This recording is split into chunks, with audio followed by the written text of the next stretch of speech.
A recent report shows that the female employment rate in South Korea is almost back to pre-pandemic levels. The rise was led mainly by women in their 20s.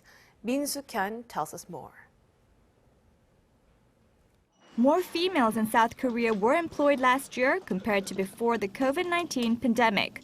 In fact, the employment rate for women recovered to near pre-pandemic levels, according to the Ministry of Gender Equality and Family on Tuesday. The number of women in jobs stood at 11.7 million in 2021, up 202,000 from the previous year. In other words, the employment rate for women last year was 57.7%, pretty close to the 57.8% recorded in 2019 before the pandemic began. The rise was mostly attributed to women in their 20s.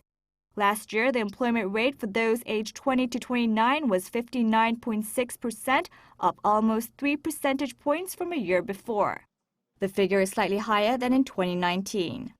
In terms of numbers, a total of 1.9 million women in their 20s were employed last year, up 87,000 from a year earlier.